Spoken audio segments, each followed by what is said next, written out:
A man fills many roles in his lifetime: provider, protector, master of the house. As a father, you have a vital role in your family's life. They depend on you to be there.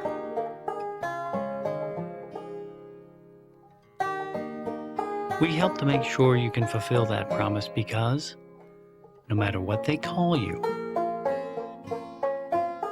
at the end of the day, you know you're just Dad.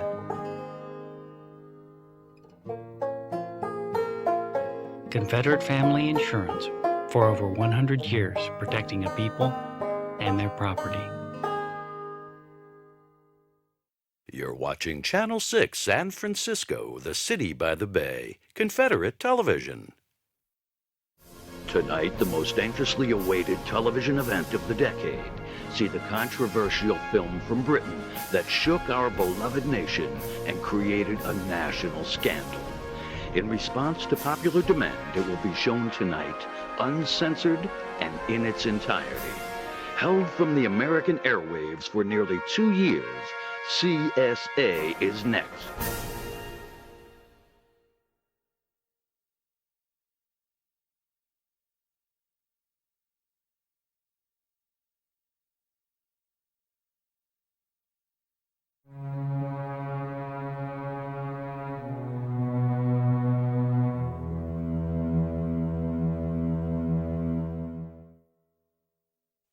From the very beginning, it was deadly serious. This was no interim idea or experiment. The principal founding fathers were all Southern. They saw themselves in the best tradition of George Washington and Thomas Jefferson. In their eyes, they would lead a second American Revolution.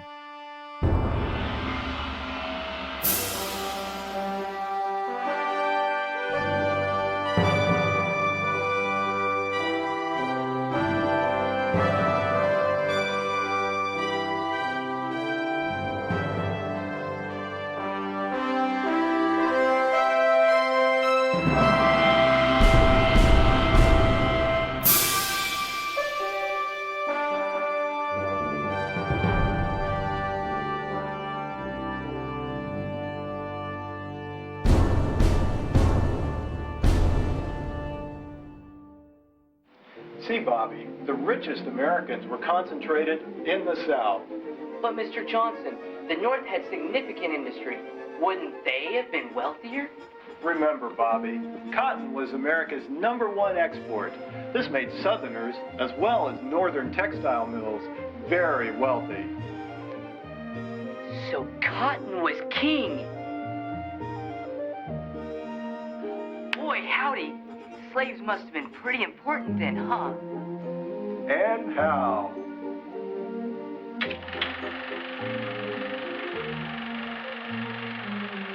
By 1860, a young prime field hand would sell for as much as a luxury car would today. Jeepers. American slaves represented more capital than any other asset in the entire nation.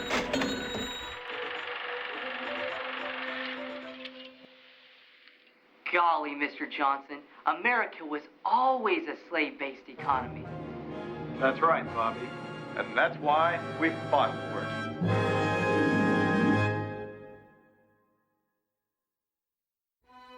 If I could save the Union without freeing any slave, I would do it. And if I could save it by freeing all the slaves, I would do it. What I do about slavery and the colored race, I do because I believe it helps to save the Union. Abraham Lincoln. By January of 1861, most people in the American South believed the election of Republican President Abraham Lincoln would terminate their ownership of Negroes. A provisional government was formed, and Jefferson Davis of Mississippi was elected president. The new seal of the Confederacy expressed the vision of the young nation. Surrounded by a bountiful agricultural Eden, at its center is George Washington on horseback. Washington, a Virginian and slaveholder, would become the father of the Confederacy. In very little time, the Confederacy defined itself as an independent, sovereign nation. One man from Virginia remarked, Hellfire, if I'd known it was going to be that easy, I'd cut loose from the Yankee years ago. Meanwhile, the Union victory at Antietam gave President Lincoln the opportunity to make a revolutionary proclamation. I do order and declare that all persons held as slaves within said designated states and parts of states are and henceforward shall be free. The proclamation did not free a single slave. It was purely symbolic and used by Lincoln to frame the war in moral intent. President Davis countered so-called emancipation by sending Judah P. Benjamin to negotiate the military and financial involvement of the foreign powers Britain and France. Benjamin, a Jew and the South's most brilliant legal mind, defied anti-Semitic attitudes to become Secretary of State and President Davis' chief advisor. Benjamin matched Lincoln by wisely promoting the Southern cause of states' rights, not as the preservation of slavery, but as the freedom of private property. Benjamin's gambit worked. Fighting for freedom, not slavery, opened the avenue for Europe's entrance into the war. With the assistance of several divisions of British and French troops, Lee's armies at Gettysburg routed the Union forces. When those Federal soldiers saw those French and British troops moving up on line on either side of Lee's flanks, many of them just broke and ran. And in a matter of months, Southern troops took the nation's capital, capturing the White House. But there was no sign of President Lincoln. In a small house outside Washington, D.C., on April the 9th, 1864, General Ulysses S. Grant surrendered to General Robert E. Lee. The bloody conflict had finally ended. It became the primary objective of Confederate forces to locate and arrest the now deposed President Lincoln. Confederate forces were everywhere. A desperate Lincoln turned to Harriet Tubman. Tubman, wanted with a huge bounty on her head, would be the last resort for a president literally running for his life. Tubman's Underground Railroad was a series of way stations that organized the escape of over 200 slaves out of the United States to freedom. But her dearest passenger would require Tubman's most ingenious plan to date. She chose to disguise President Lincoln in blackface and traveled with him along one of her many secret slave routes. When Lincoln scoffed at the plan, Tubman, never one to mince words, reminded him of the huge bounty on his head. She said simply, "We're both niggers now, Mr. President."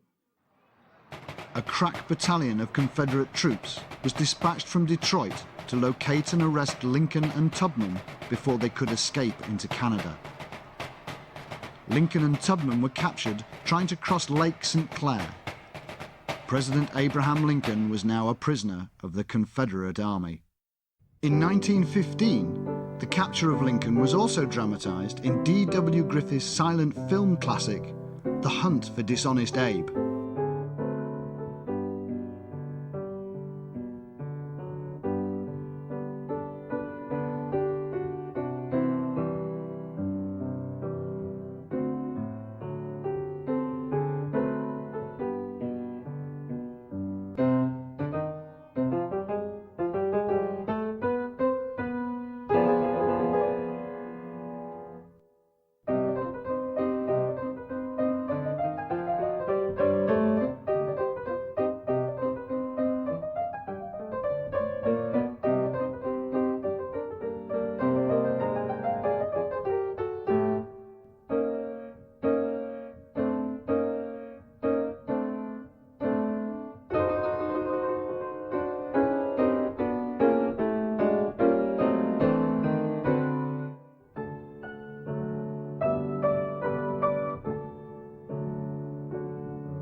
Jefferson Davis, on learning of Mr. Lincoln's capture in blackface, termed the arrest symbolic.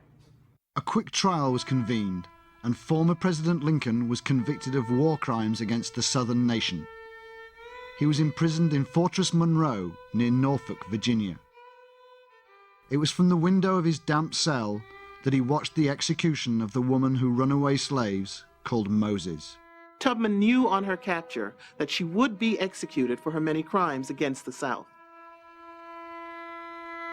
I'd rather die fighting to free others from this evil nation than live within it another minute as a slave. There were many who were clamoring for Mr. Lincoln's execution also, but President Davis understood that sparing Lincoln's life would ease tensions in the North. A wise man, he was already looking to the future. After serving 2 years, a frail and gaunt Lincoln was granted a full pardon and exiled to Canada. He never returned to his homeland. In June 1905, shortly before his death, he granted a rare interview from Montreal. I failed to see it. The abolitionists understood what the consequences would be. They knew it was always about the Negro, but I was blind. Now I see what our once great country has become. I only wish that I had truly cared for the Negro, truly cared for his freedom, for his equality. I used him, now I am used. Now I too am a Negro, without a country. I pray that someday the colored people of Confederate America will be free. A nation stained with the blood of injustice cannot stand. I only regret that I shall not live to see it fall. When Mr. Lincoln died in exile in Canada, he was a lonely, bitter man, disgraced, abandoned, almost entirely forgotten by history. Today, he's only remembered as the man who lost the War of Northern Aggression.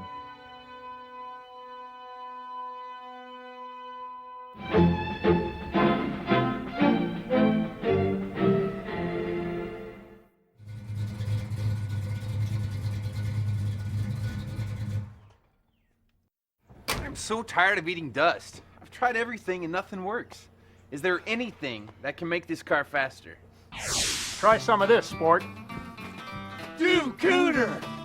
Sambo X15 is specially formulated for the way America drives. It blasts and cleans away those stubborn black deposits that rob your engine of power. It lubricates and protects. Listen to her purr. Thanks, Duke. Don't thank me. Thank Sambo X15. It's what the pros use. When may I expect dinner, Beulah? Presently, Mr. Harry. Presently. What would the noontime be without the classic Leave It to Beulah? Beulah, who's always in the kitchen, but never seems to know what's cooking. Weekdays at noon.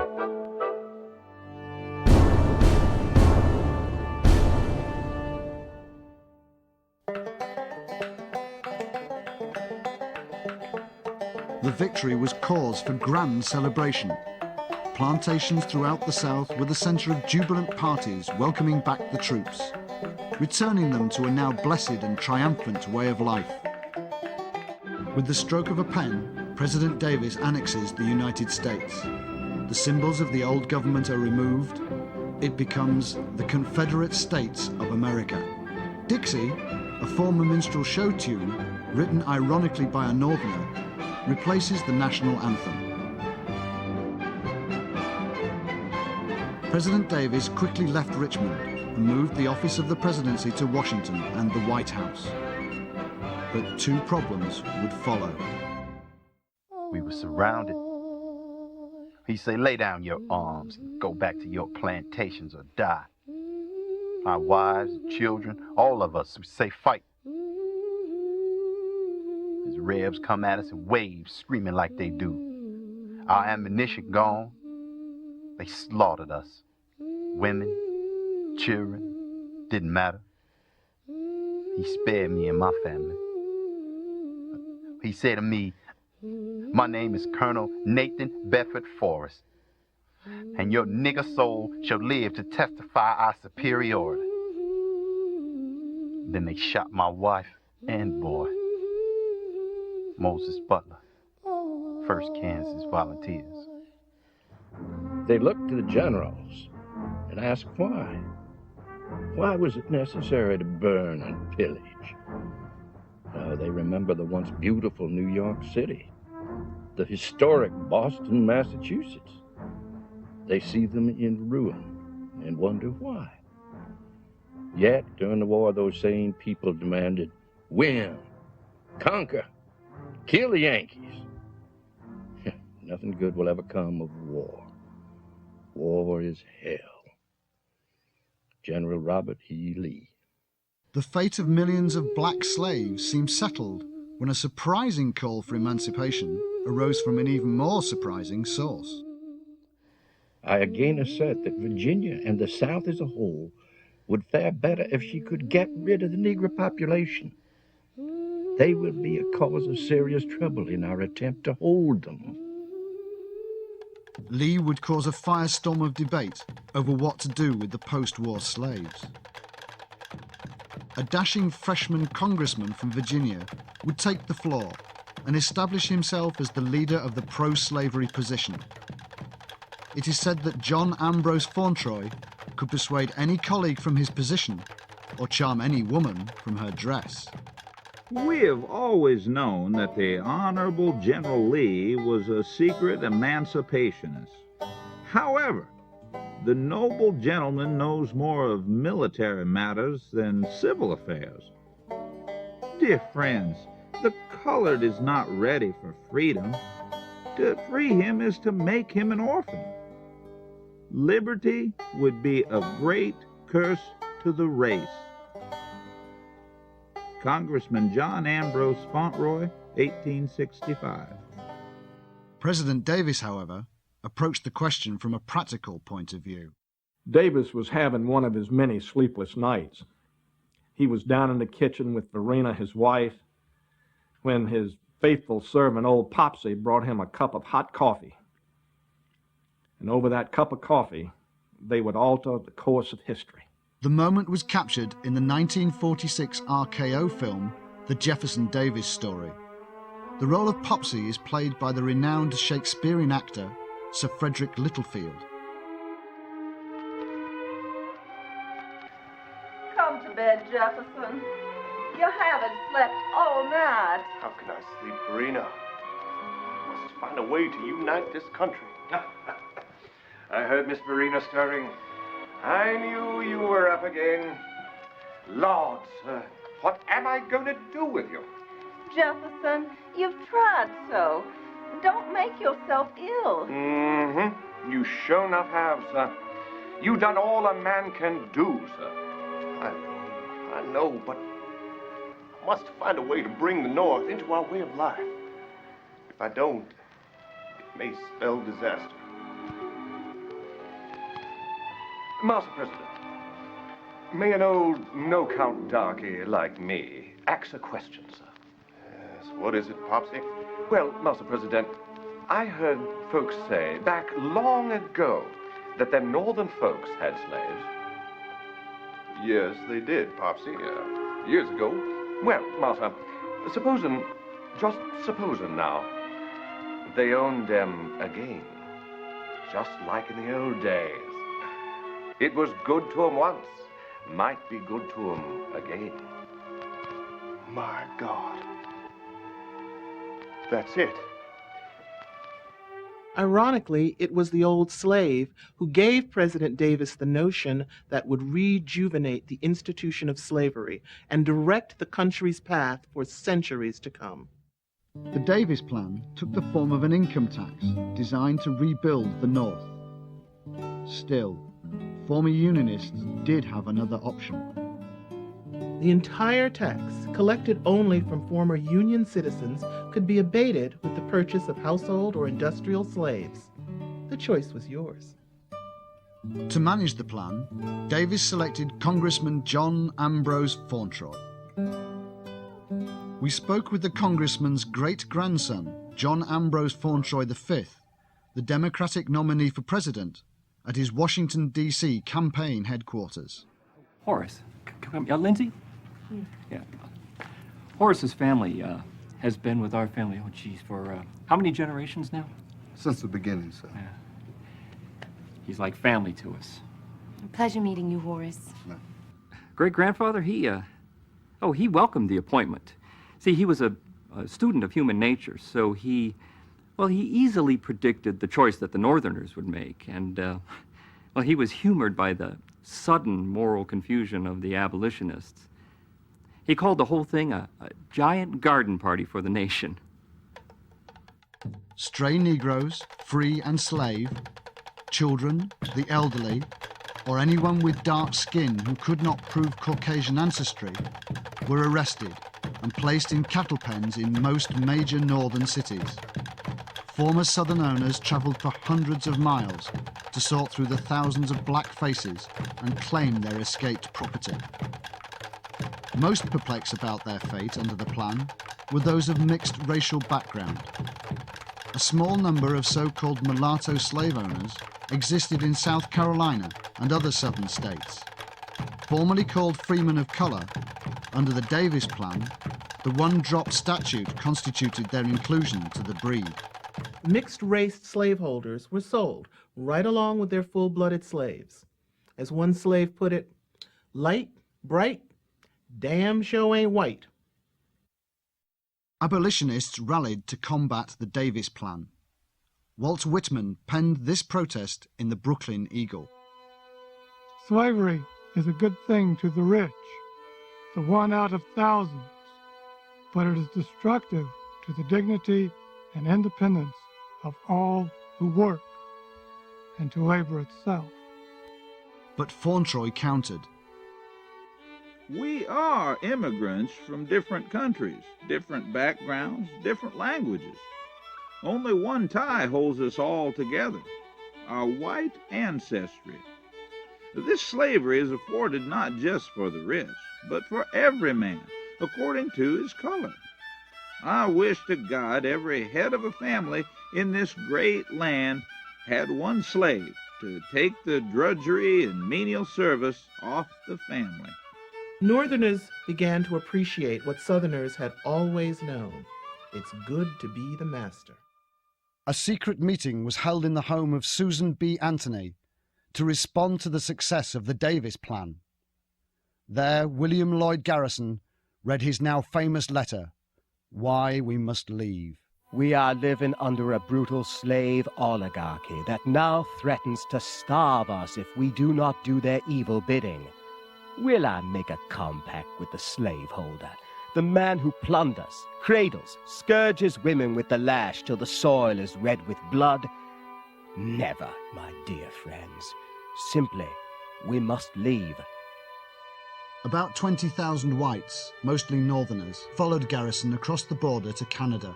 Among the notable expatriates were Harriet Beecher Stowe, Henry David Thoreau, Mark Twain, Ralph Waldo Emerson, and the outspoken Wendell Phillips. It does not surprise me that the North has taken to this monstrous plan. There were always just a few true abolitionists, for if the North were ever against slavery, it would not have lasted these many years. Another to leave was the suffragette Susan B. Anthony. Anthony would lead a women's movement in Canada, gaining the vote for women in 1912. One particular incident that really got the attention of the country was the matter of Cassie Brown in 1875. Cassie was a slave woman who brutally murdered the 3 white children in her charge and escaped, and she was never captured. It hurts me to my soul that I took them children's lives. I love them children, I swear I did. I had me 3 children once ago. They was took off and sold from me. Them white babies wasn't my children. and I wasn't a mama. No woman can be mama who ain't free. Cassie Brown, 1875. For the first time, people began to wonder, could they trust their black mammy? Slave owners, left befuddled at the behavior of their beloved slaves, turned to Dr. Samuel A. Cartwright of the University of Louisiana, a highly respected and widely published member of the American Medical Association. Cartwright, considered an expert on Negro diseases and peculiarities, had made a major breakthrough with his discovery of drapetomania. Drapetomania is a disease which causes slaves to run away, from the Latin drapto, meaning to flee, and mania, an obsession. Thus, Dr. Cartwright believed drapetomania to be the root cause of all runaways. Amazingly, his research would influence an entire generation of medical thought. A slave is like a child and should be treated with care. However, when a slave becomes sulky or dissatisfied, then I prescribe whipping the devil out. Dr. Samuel A. Cartwright, 1860. John Ambrose Fauntroy, whom many call the father of modern slavery, received the Democratic presidential nomination in 1880, but suffered a debilitating stroke weeks later. He died in 1882. The Fauntroy family would capture the imagination of the nation for years to come. A political dynasty, many consider the talented family American royalty.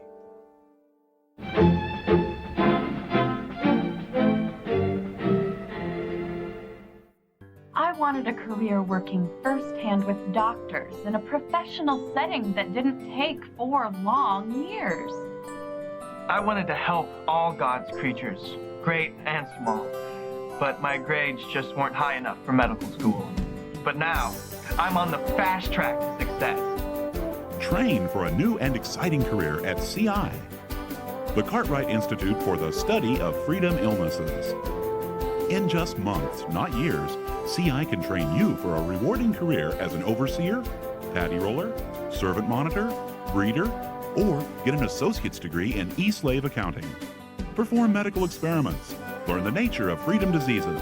You'll be proud working firsthand with doctors, tackling the challenges of Negro peculiarities. Become that person you always knew you could be. Call CI today. Classes are forming, so call right now. Run, boy, the battery will get you. Run, boy, run, no song won't stay. What you gonna do? What you gonna do?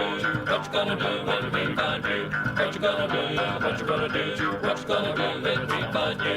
Run, boy, the battery will get you. Run, boy, you gotta get away. Run, boy, the battery will get you. Run, boy, no song won't stay. What you gonna do? What you gonna do? What you gonna do when we find you? What you gonna do? What you gonna do? What you gonna do when we find you? Run, boy. Runaway tonight at 10:30.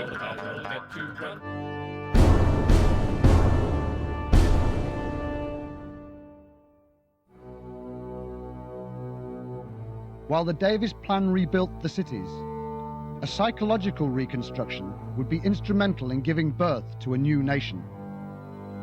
Confederate leaders knew it was necessary to reconstruct the minds of its slaves and citizens.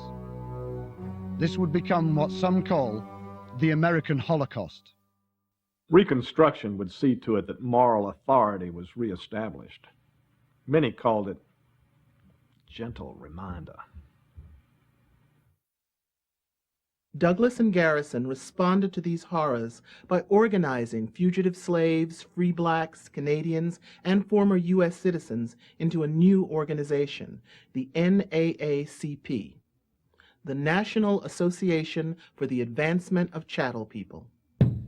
A Confederate delegation met with Prime Minister Sir John A. Macdonald and demanded the immediate return of all Negro property located within the Canadian territory. These were the darkest days since the overturning of emancipation. In the final hour, Frederick Douglass was called before Parliament to speak. Gentlemen, The Negro is only a darker version of yourself. He has little to offer but the sweat of his brow, the culture of his soul, and his goodwill. The Negro's only demand is freedom. My dear brothers, stand with us in our fight for freedom. The oratory of Douglas swayed the needed votes against deportation. However, the executions and tortures had scared most slaves into submission. Until the very end, until his death in 1895, Douglas fought against slavery in the former United States. Yes, it's over 100 years ago, but we have never forgotten this red Canadian injustice, this stolen property, this lost labor must and will be repaid. Simply put, it's a debt that we demand in the form of monetary reparations for slavery. Confederate Reconstruction efforts were curtailed by the ongoing conflict with the Plains Indians. Land-hungry pioneers, gold prospectors, and expanding railroads wanted to move from the bustling South into the Great Plains.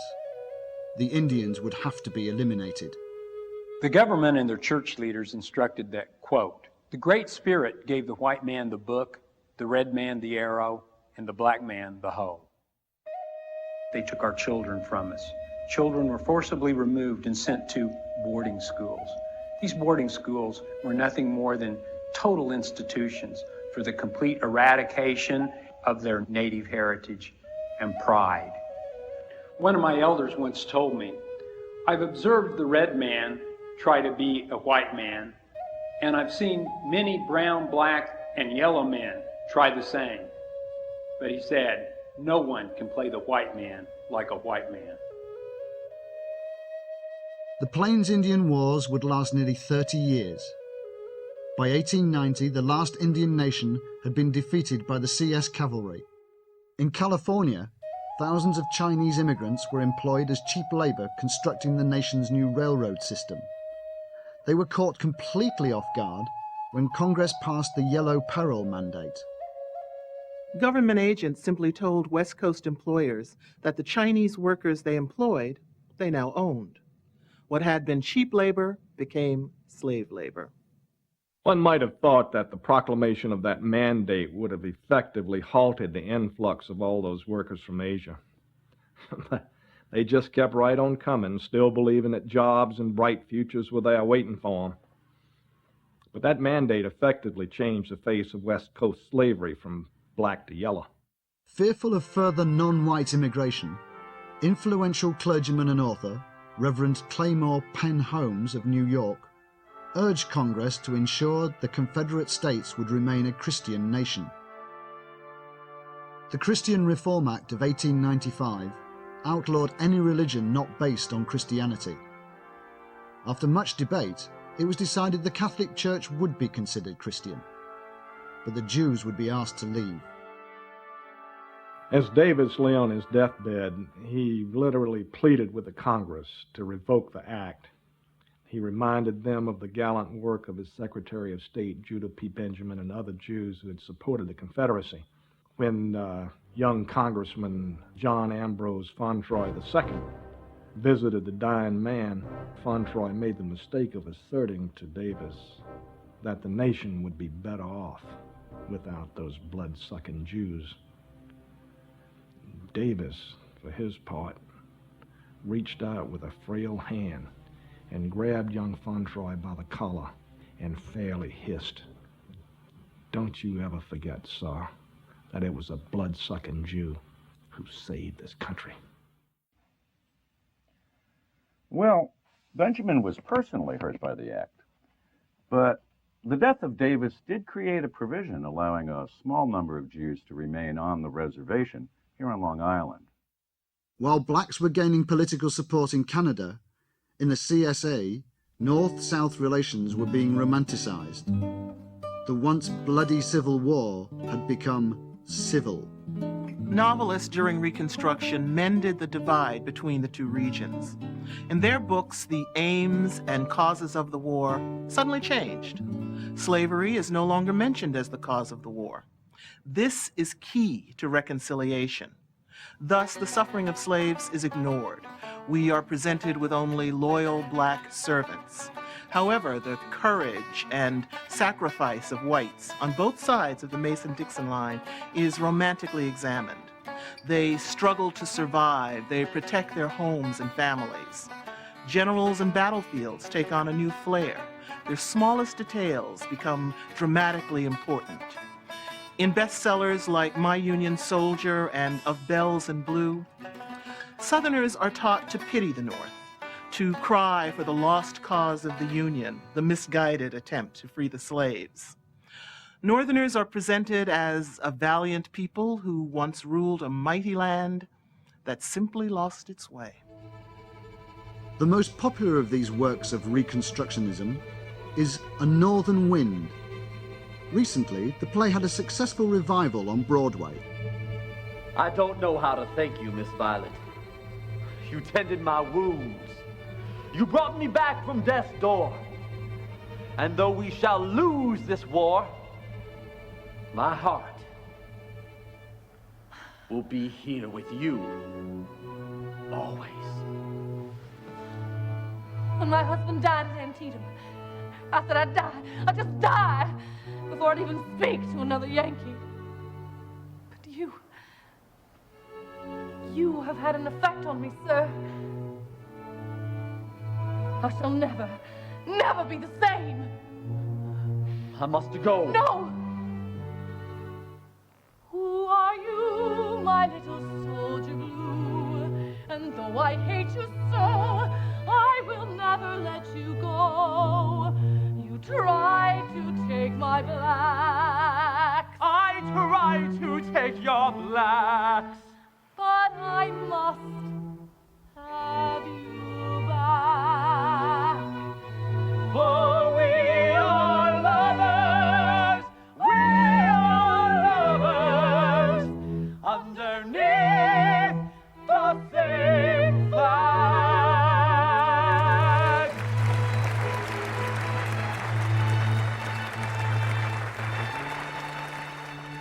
With Reconstruction complete, the CSA, inspired by the empires of Britain and France, were anxious to embark on a journey to become the most powerful empire in the world.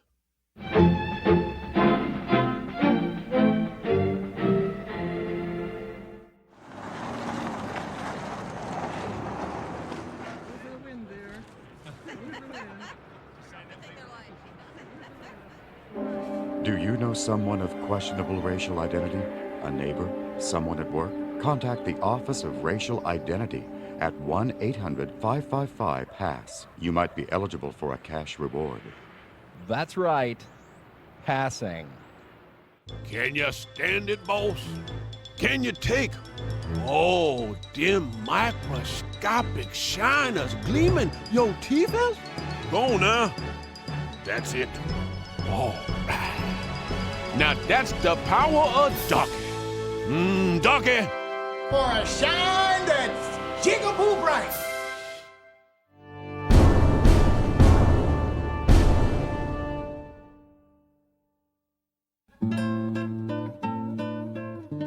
In the summer of 1900, Confederate framers act on their vision of a lush, productive superstate. They would civilize the savage regions of the Southern Hemisphere. Well, it was called a splendid little war, but it really became the first opportunity to test North-South unity against a foreigner, non-American, and a foe of color, Spanish. The war was a rousing, unifying success. With decisive victories against the Spanish in Cuba and in the Caribbean, the expansion continued into Mexico. These Latin American countries, as Confederate satellites, were organized along grand antebellum lines with marvelous slave-based plantation economies. Of course, only white people could hold Negro slaves, But in Mexico, the Mexicans themselves were never subjected to slavery as such. There, they had a system that was implemented called a part, which separated the Mexican people from the white Americans who now rule the country. This system of apartness effectively created two worlds, one white and the other Mexican, separate and unequal. The system did have the advantage of allowing the Mexicans the convenience of knowing their place and staying in it. Los Estados Confederados utilizaron las divisiones raciales y económicas de Sudamérica para crearse aliados militares. En competencia con los británicos y franceses, utilizaron a dictadores corruptos para derrocar a varios líderes elegidos democráticamente. Así, por ejemplo, Brasil atacó a la Argentina, Chile se enfrentó a Bolivia y así sucesivamente. Podríamos decir que era una estrategia simplemente de dividir y conquistar. Confederate leadership saw the conquest of South America as its prize piece. Conquering a huge landmass would make it a true empire. Bueno, mis padres huyeron de Sudamérica cuando yo era muy joven. Pero, sin embargo, tengo un recuerdo muy vívido de esa época, sobre todo por la comida. Porque ellos creían en conquistar la mente, pero también el estómago. Así que muy pronto la dieta latinoamericana fue cambiando. Por ejemplo, para el desayuno nos daban grits y sausage, que es como salchicha. Para la comida era ham hocks y collard greens. Y para el almuerzo un sándwich de pata de cerdo que llamaban pickled pig foot. Me acuerdo que una vez el rector de mi colegio me obligó a comer chitlings. Creí que me iba a morir. The critical mistake Confederate leaders made was in underestimating the will of the South American people to remain free. Our boys hadn't died in such large numbers since the Civil War. I recall a story of a young boy lying in a hospital having lost both his legs in the jungles of Guatemala. And one day when a general was visiting the wounded, he stopped by the boy's bed, and the young man, disillusioned that he was, rather plaintively looked up at the general and said, "Why? Why, General?" And the general looked at the young man and said, "Son, it's because we are Americans." The high personal cost of the expansion was the subject of the 1940 award-winning film The Dark Jungle. Have you heard? It's on the table, Sergeant.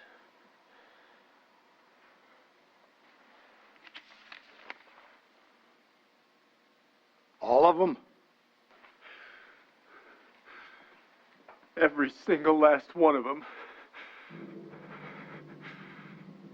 Good Lord.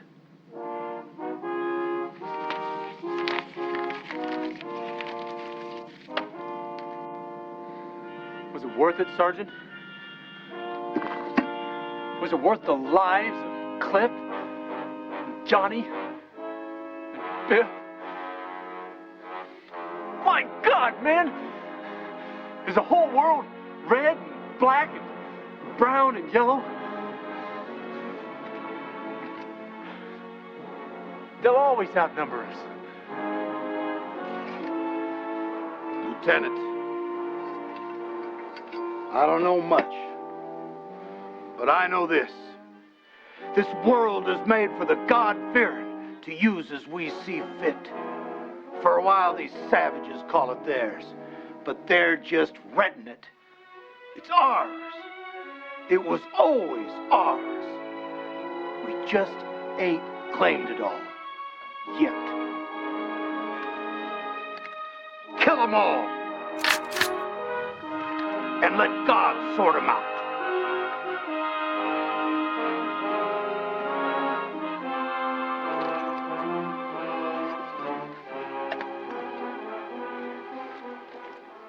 The costly victory in South America instilled an even deeper belief in manifest destiny.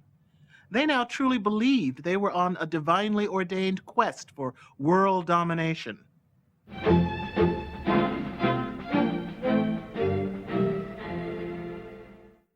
honey, I just saw your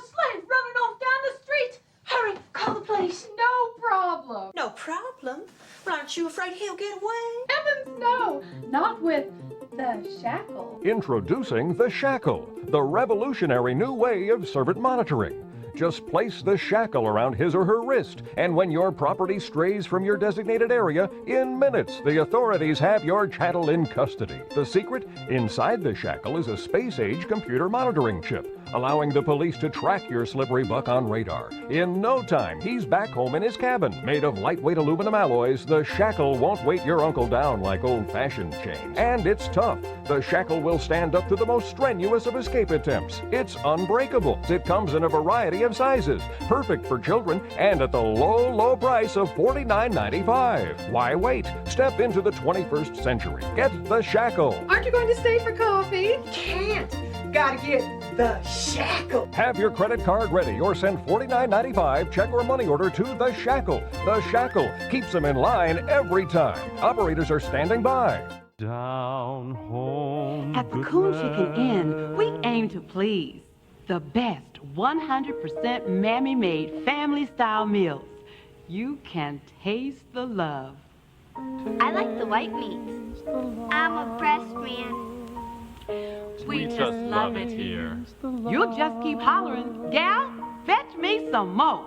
Look for that wide-mouthed coon near you. Coon Chicken Inn.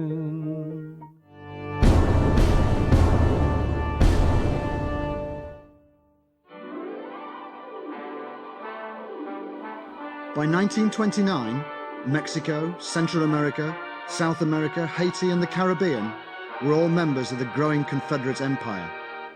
However, the quick expansion would cost even more. The Wall Street crash would devastate the financial community. People lost entire fortunes overnight. The nation retreated into isolationism in an attempt to solve its domestic woes. Grandfather taught us that when you're caught in a dire situation, when you're cornered, you don't simply fall on your sword. You find a way. He found a way. It's relocation time as Senator John Ambrose Fauntroy II launches thousands of processed slaves for assignment overseas, trained and ready for travel, whether it be to the now southern Mexico or the Confederate Islands. These darkies are anxious to get to work. They know their place and have their minds right. Yowza, boss. Bon voyage to all those happy mammies and uncles. Good luck. The CSA acted as middleman in the new slave trade, capturing and training slaves for export. Some slaves were chosen domestically, from the poor of their own country, but traditional African slaves were always preferred.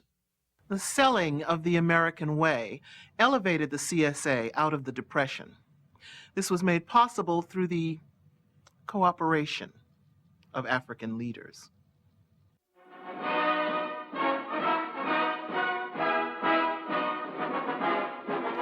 Africa is a strange and backward continent. The world must understand that captivity is good for the African. He's better off with you than with us. We only secure and trade the inferior tribes, only those with whom we have long-standing conflicts. Of course, we have conflicts with most tribes.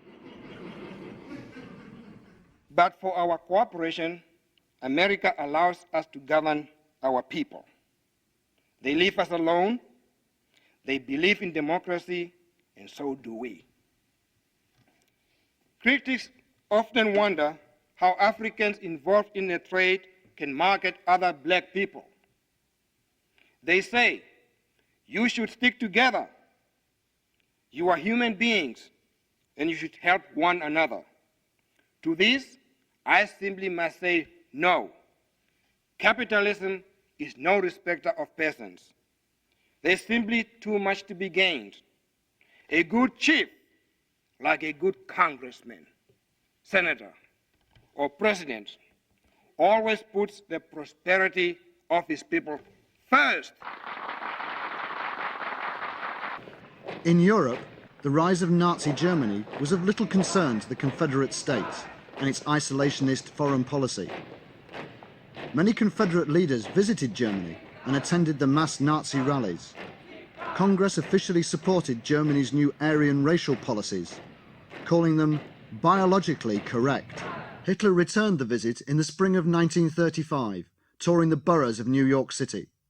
Although protested by Jewish Americans, the trip was a resounding success. In Washington, Hitler proposed that America join with him in a final solution to the problem of inferior races. Hitler's plan was to exterminate the Jews of Europe and create a pure Aryan continent. Secretary of State John Ambrose Fauntroy III responded by suggesting that Germany not exterminate Jewish citizens, but instead use them as a productive slave labor force. Taking Hitler on a tour of American slave labor plantations and factories, Fauntroy and Hitler discussed the possibilities.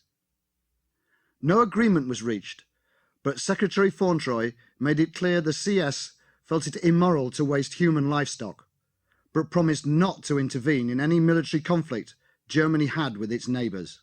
America did have a new enemy. Japan had become expansionist, assembling a large military force. For the CSA, they posed a threat to the entire Pacific region. The Confederate States would act. On the morning of December the 7th, 1941, America struck Japan in a devastating surprise attack. The airbase on the Kuril Islands, the Japanese naval fleet anchored in Tokyo Bay, and the former capital of Kyoto were all heavily damaged by Confederate bombers. The war with Japan had begun. Because the Japanese people were small in physical stature and non-white, Confederate leaders dismissed them as weak. Once again, they underestimated the will of a foreign power. They would find out just how weak they were. So many men were dying in the war that Confederate leaders turned to their slaves for assistance. The first to volunteer were West Coast enslaved Japanese, anxious to prove their loyalty and perhaps gain their freedom. However, Congress decided they were sneaky and could not be trusted. They were banned from service. A regiment of slaves, the 129th Fighting Bucks, were leased by their owners to the Confederate Armed Forces to serve in combat. The slaves were promised their freedom if they would fight. The men of the 129th fought with distinction and courage. They were given the most dangerous missions, and casualties were very high. But they earned the respect of their Confederate officers. Even after suffering such tremendous losses, the Japanese forces still would just not surrender. And then, by the grace of God, we developed a weapon that would put the entire foreign world of colors in their place. The war was over, and it was a time for immense celebration. However, after the war, the 129th Fighting Bucks were returned to their masters for enslavement. No explanation was given.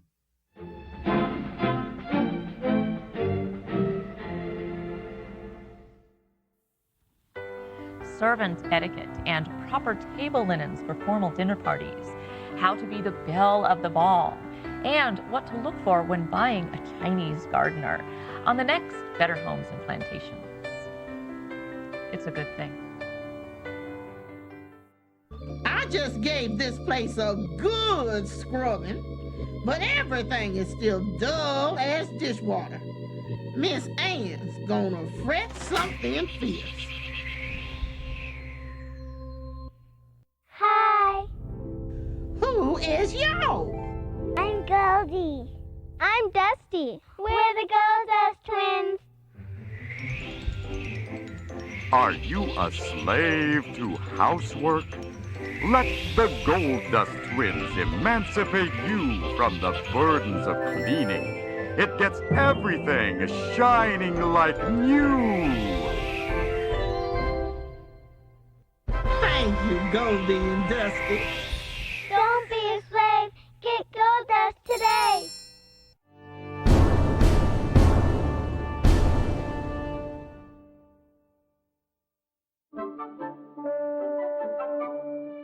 In 1950, the Confederate States were enjoying a period of domestic tranquility. Antebellum values were at the core of this peace. Slaves had been beaten into submission. the future was rich with promise. Then it happened. The Canadian-based John Brown Underground, or the JBU, a splinter group of the NAACP, waged what they called a war against slavery. While the NAACP practiced non-violence, the JBU employed any means necessary. The JBU were terrorists, pure and simple, bent on the destruction of the nation of the Confederacy.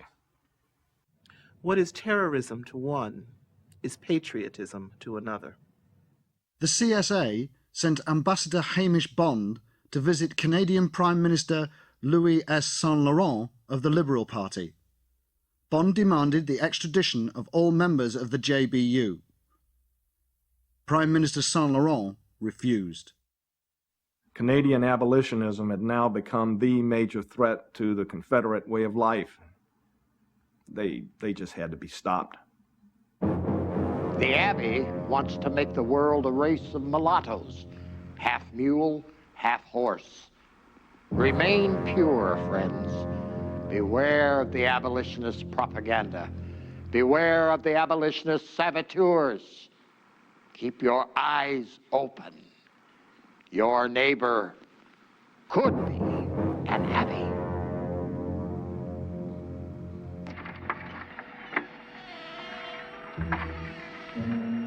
Bill? Dear? What are you doing down here in the basement? In the dark?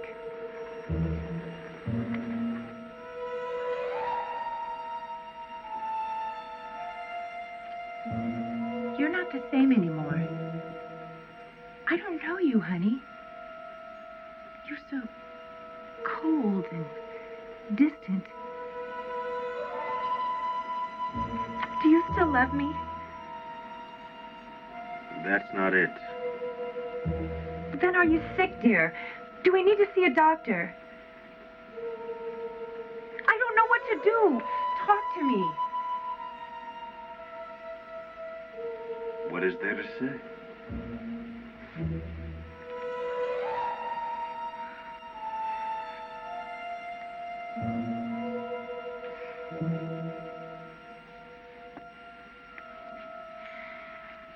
I found these in your room. The Confessions of Nat Turner. The Life and Times of Frederick Douglass. Uncle Tom's Cabin. What are you doing with these?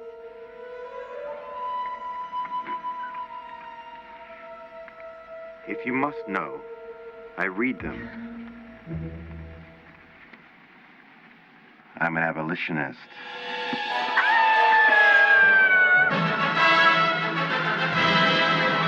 To safeguard against Red's Canadian aggression, the CSA constructed a wall spanning the entire length of the Canadian border. Called the Cotton Curtain, it is fortified and impregnable. Radio Free Confederacy sends broadcasts over the wall every day, with the hope that slaves will hear the transmissions and gain information about their lives. The triumph of the Cotton Curtain would serve to increase violent attacks against the CSA.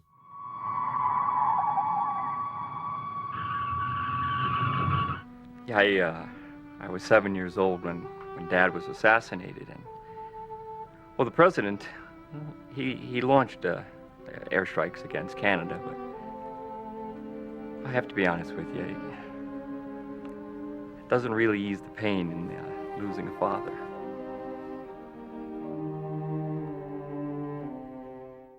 After America's neutrality during the Second World War in Europe, Britain and France joined other summit nations in calling for sanctions against the CS. The summit nations imposed a world embargo against the Confederate States. Any notion of a war with Canada was dismissed. The CS retreated into isolation. There was rationing. Only the nation of South Africa remained a loyal ally. The success of the embargo would lead many to quietly question, is it worth it?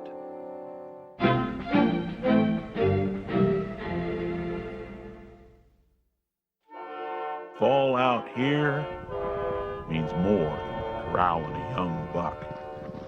It's a time of crisp, clean morning air and the sound of thundering stampede. It's a time when horses come down from the high pasture and a man prepares for another tough winter. It's time for a nigger hair, an American cigarette.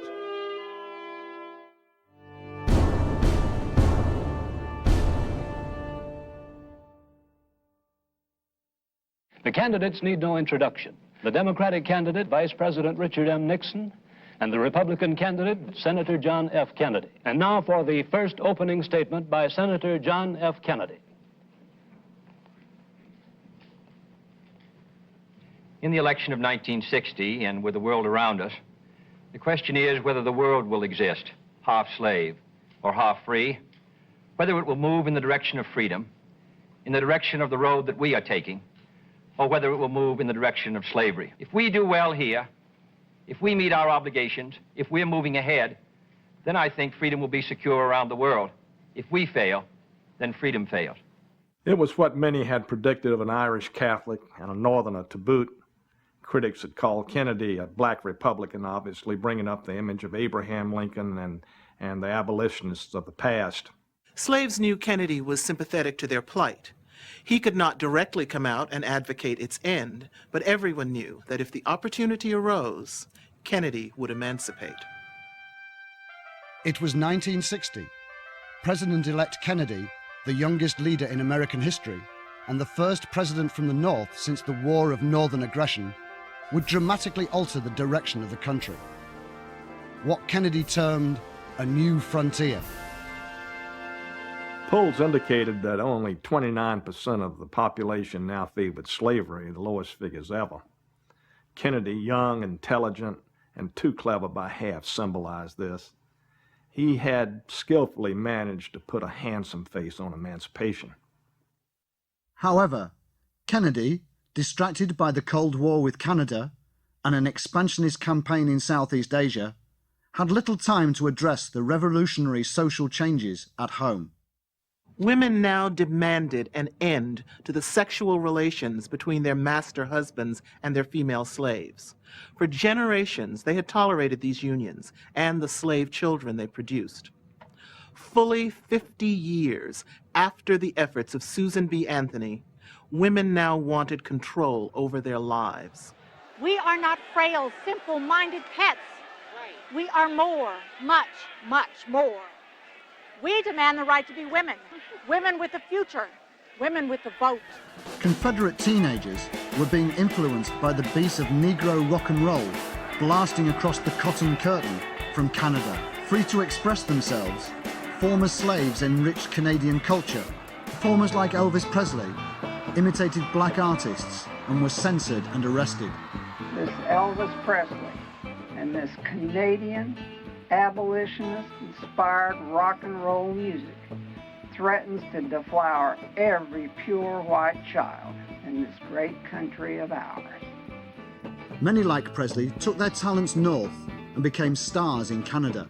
Canadian writers like Richard Wright and James Baldwin created masterworks of literature.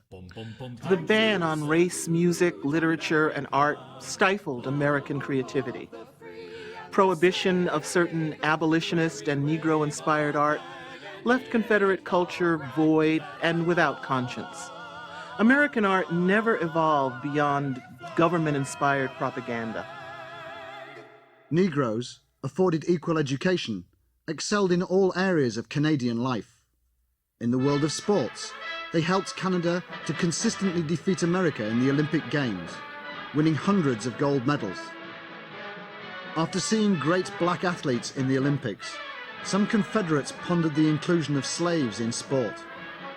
In the first annual CSFL championship game, two all-white teams, the Washington Indians and the New York Niggers, illustrated the call to break the color barrier and emancipate.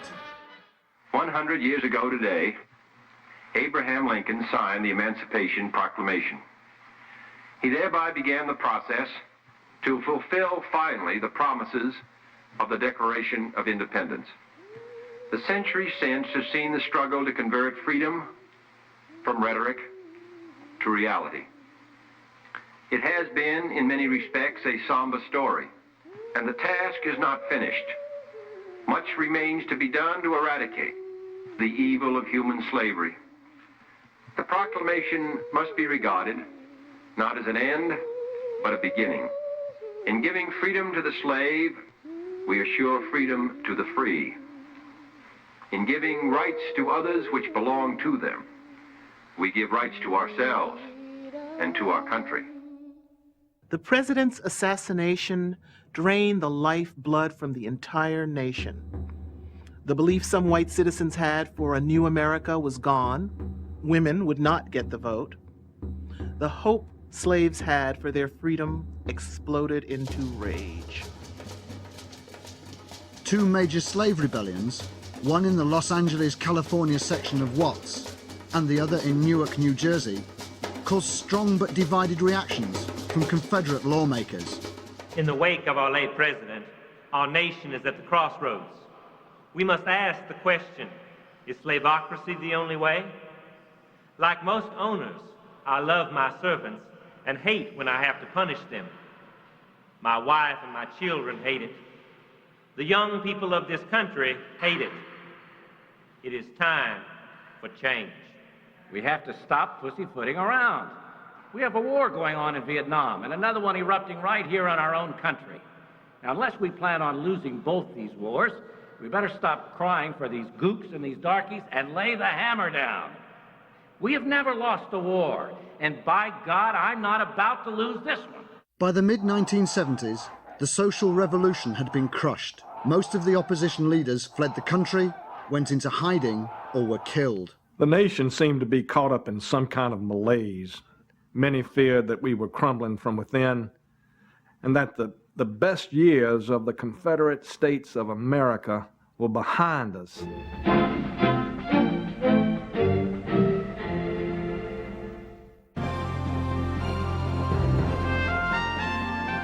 This is Newsbreak. I'm Jeb Boone. Confederate Express, the nation's leading shipper, issued a warning today that house servants are using the service to, in their words, overnight themselves to freedom. There was this one fella, shipped his whole family, wife and 2 kids, up north in a box labeled Home Entertainment Center. Another big tip, check for air holes. Back after this.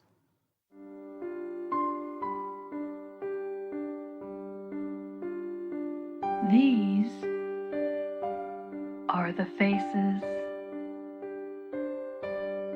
of Contrary. With Contrary, one little blue pill gives all-day control. Side effects may include vomiting, shortness of breath, nausea, blurred vision, liver and kidney problems, constipation, and anal bleeding. Contrary has been known to cause heart attack in some old uncles. Contrary is not meant for servants who are nursing or about to drop a litter. Ask your veterinarian about Contrary today. Officials in Washington suggested charges may be filed following several controversial errors in the Department of Racial Identity. The watchdog group, Proven White, charged that DNA mistakes are commonplace and that many people don't know who they are. The search for Big Sam expanded the Chicago area today. The runaway remains #1 on the CBI's most wanted list. A spokesman for the Bureau indicated, although the crime is over 2 years old, Big Sam is still believed the JBU mastermind behind the now infamous one-drop scandal. And on a program note, be sure to stay tuned for the live death row execution of Floyd Ray Hubbard. Now that's at 12/11 Central. See you then.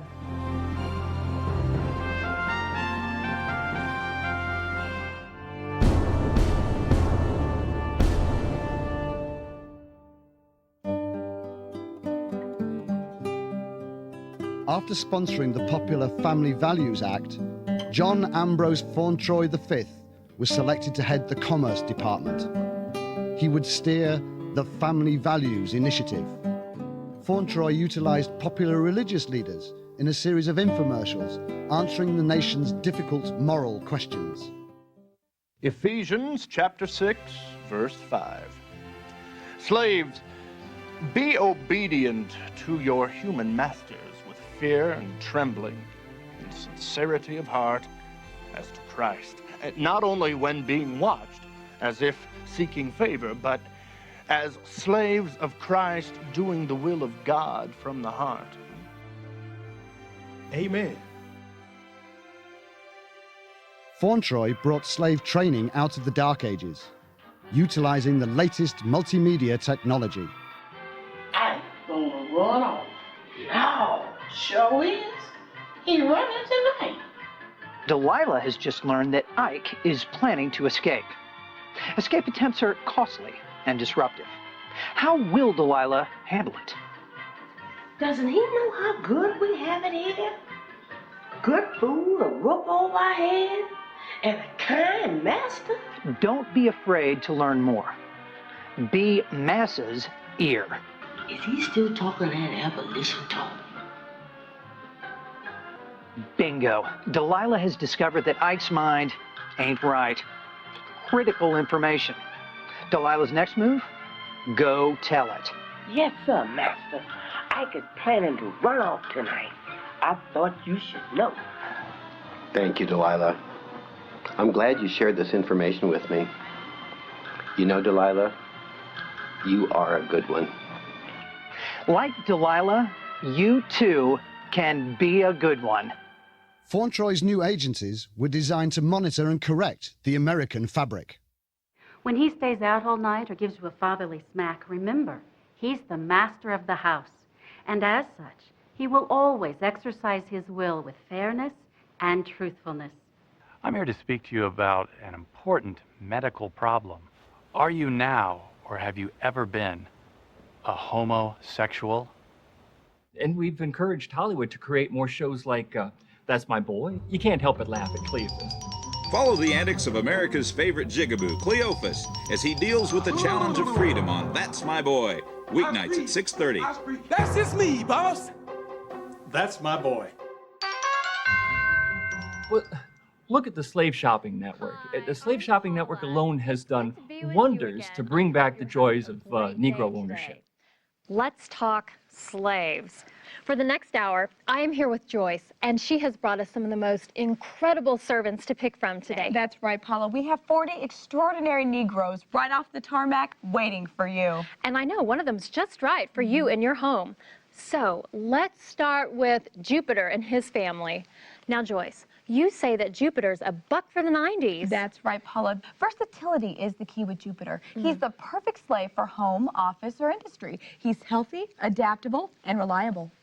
Oh, and what about our gal Prissy? Oh, what a find. Well-mannered, loyal, smart, but not uppity. Oh, and what a litter of pickaninnies she's had. Aren't those two the cutest little things you ever saw? They would be so helpful around the yard or with dinner parties. Now, as with all SSN products, we can either break up Jupiter's family for you, or you can have them as a set. So, let the bidding begin. A new generation of young people are excited now about owning Negroes. The buying, trading, and selling of servants on the internet has pumped over $500 million into the economy. But behind pornography, it's the top-selling item on the net. The 80s and the early 90s were more than a nostalgia trip. We'd finally put that tragic decade of self-doubt, the 1960s, behind us. I swear I never had seen so many flags and yellow ribbons as when our boys came home victorious from the Persian Gulf. We'd really whipped those Arabs. We won. That was enough. And once again, we loved ourselves. When this country was the United States of America, slaves built this capital. Today, we preserve it. Reports soon surfaced. Fauntroy would run for the Democratic presidential nomination.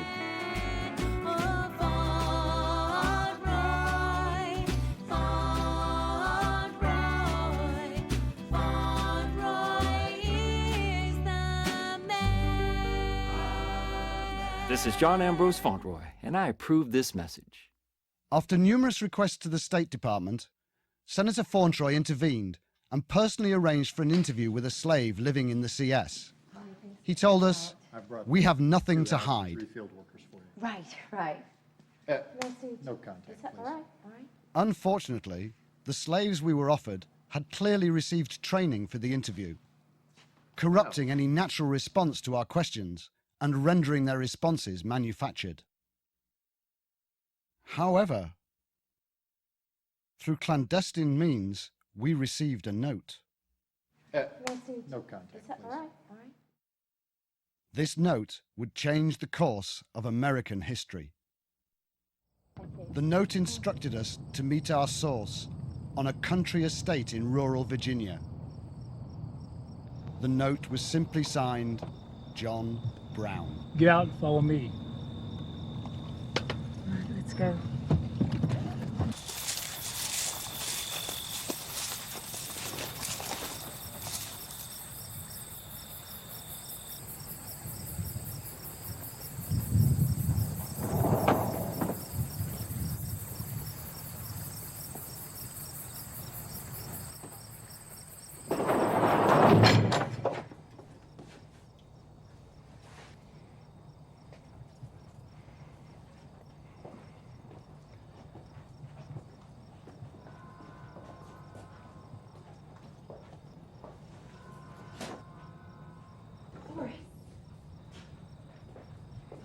Master Fauntleroy gonna kill me sure shooting. But I don't care no more. I got to say this. What do you have to say? Master Fauntleroy, his family, and my family. What? See, a long while back, my great-great-grandmammy and his great-granddaddy, they, you know. I don't understand. Me and Fauntleroy, we kin. Related? How? Fauntleroy's white. Just 'cause he look white don't mean he all white. See, years ago when all this started, they took the light ones into the Fauntleroy family and made them white. Us dark ones got cast out, left for niggas. He got the jungle blood. Believe me, he got the jungle blood in him, and he know it too.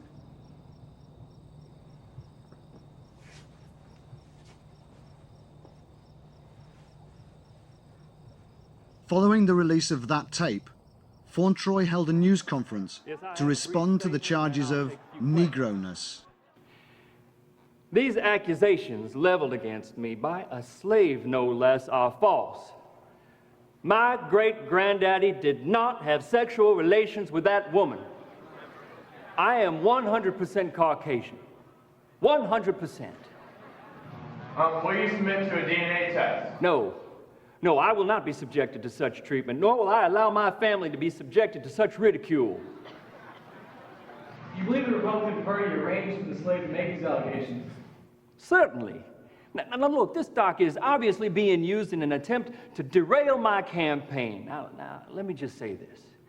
The American people know that John Ambrose Fauntleroy has their best interest in mind. They know me. They know my family. These dirty tricks will not stop our message. We will win in November. Rumors are circulating that you may be called before the House Committee on Racial Identity. If subpoenaed, will you appear? I'll just cross that bridge when I come to it. Thank you. The racial allegation against Fauntleroy would cost him the election in November.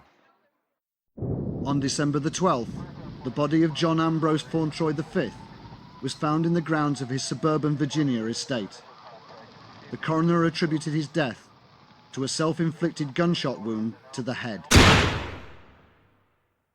DNA test results, ordered by the House Committee on Racial Identity, were released days later.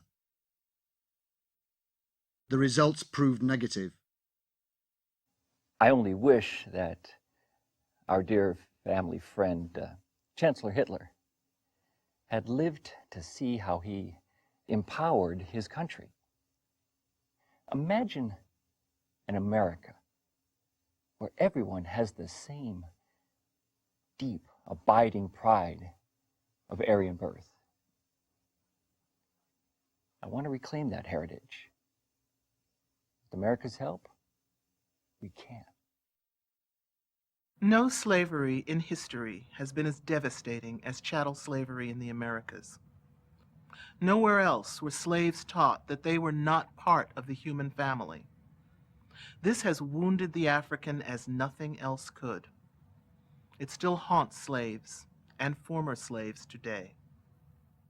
It's important to remember that our fond attachment to slavery is not an economic necessity. In fact, it's always been detrimental to the Confederate economy to hold slaves. Yet, slavery, like nothing else, is what defines us, shapes us as a people, as a nation. Owning a slave is a constant reminder of who you are. It strengthens our role and responsibility to be a leader in our homes, in our families, and in our communities, and to provide the leadership as only a white man could hold in the most powerful nation in the world. I pledge allegiance to the flag of the Confederate States of America and to the republic for which it stands, one nation, under God, indivisible, with liberty and justice for all. White people. Amen.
Run, boy, the battery will get you. Run, boy, run, it's almost day. What you gonna do? What you gonna do? What you gonna do when we find you? What you gonna do? What you gonna do? What you gonna do when we find you? Run, boy, the battery will get you. Run, boy, you gotta get away. Run, boy, run, or the battle will get you. Run, boy, run, it's almost day. What you gonna do? What you gonna do? What you gonna do when we find you? What you gonna do? What you gonna do? What you gonna do when we find you? Run away, get you. Run away, run away. Run, boy, run, or the battle will get you. Run, boy, run, it's almost day. Run, boy, run, or the battle will get you. Run, boy, run, no, you better get away. Run, boy, run, or the battle will get you. Run, boy, run, no, it's almost day.